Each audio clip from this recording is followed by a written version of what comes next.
이균용 대법원장 후보자는 수년간 가족명의 비상장 주식을 신고하지 않은 데 대해 세세히 못 챙긴 불찰이 있었다며 죄송하다는 말씀을 올린다고 사과했습니다. 이 후보자와 아내 또 아들과 딸은 두 자녀가 10살 내외이던 2000년부터 처가의 회사 비상장 주식을 보유해왔습니다.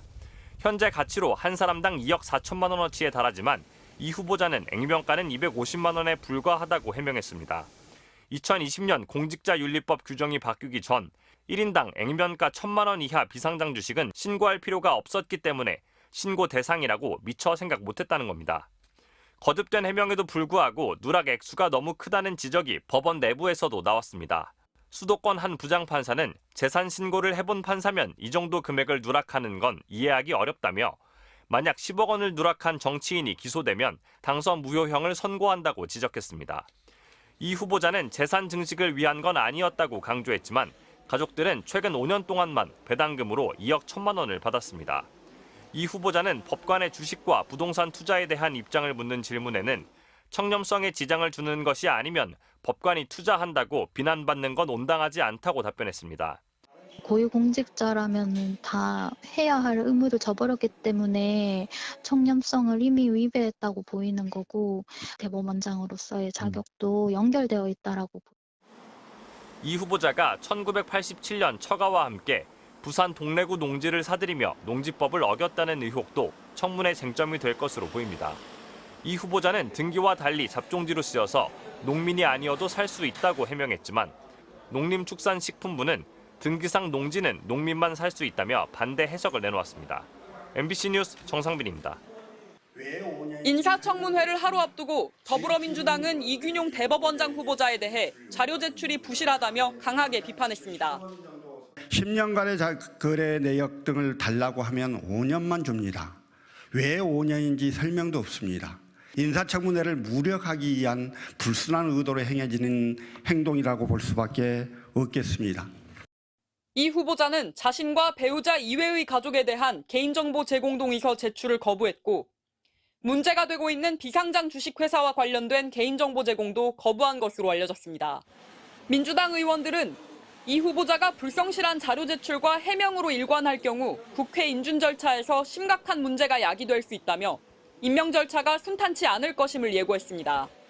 민주당이 청문보고서 채택에 동의해줄지도 불분명한 데다 보고서가 채택되더라도 국회 인준 표결이 기다리고 있습니다. 국회의원 과반 출석에 과반 찬성을 얻어야 임명될 수 있는데 민주당의 찬성 없이 대법원장 임명은 사실상 불가능합니다. 어떻게 인준 처리 결과를 할지에 대해서는 당 지도부와 원내 지도부의 판단이 상당히 필요하다고 보고요. 의원님들 전체 견해를 취합해 봐야 됩니다.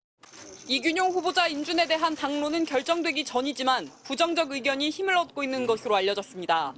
성폭력에 상습적으로 감형 판결을 내려온 사람이 대법원 수장이 돼선 안 된다며 지명 철회 주장이 공개적으로 제기된 데다 능력이나 도덕적 측면에서 봤을 때 이 후보자가 함량 미달이라는 의견도 나왔습니다.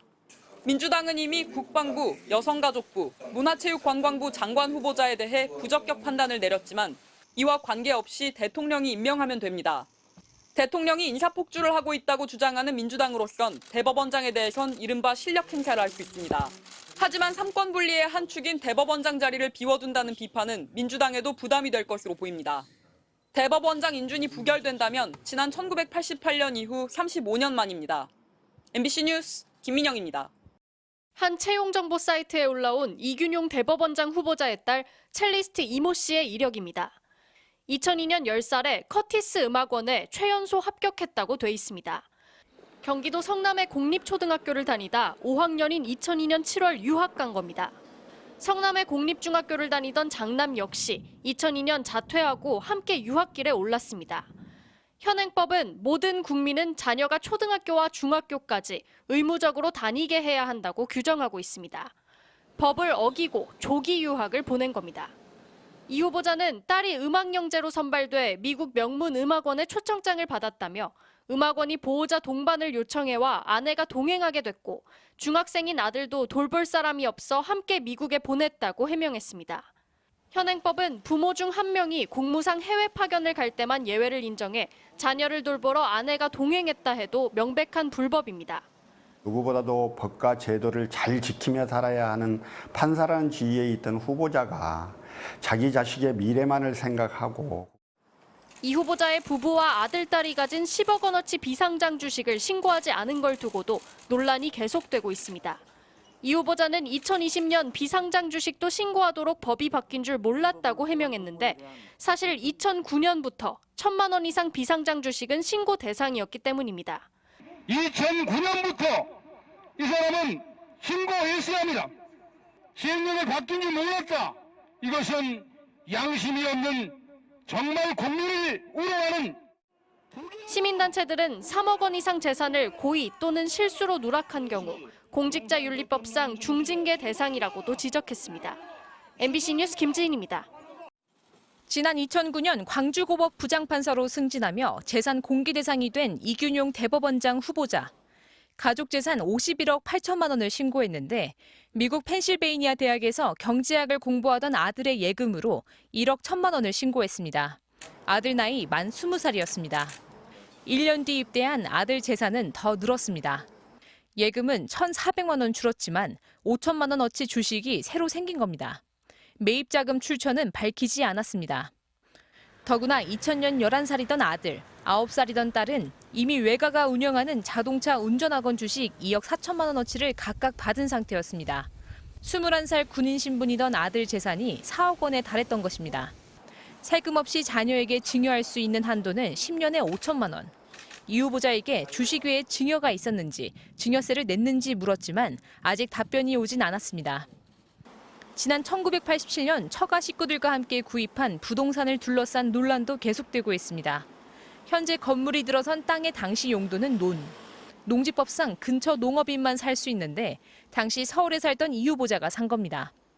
이 후보자는 등기상 용도는 논이지만 실제 잡종지 상태였고 이후 학원시설로 쓰였다고 해명했지만 전문가들은 농민이 아닌데 논을 산 것도 용도 변경 없이 논을 다른 용도로 쓴 것도 모두 위법이라고 의문을 제기합니다. 농지를 소유하려면 자기가 작용한다는 걸 잊지 있어야 된다. 대법원도 다른 용도로 불법 전용된 농지도 여전히 농지라는 판단을 유지해왔습니다.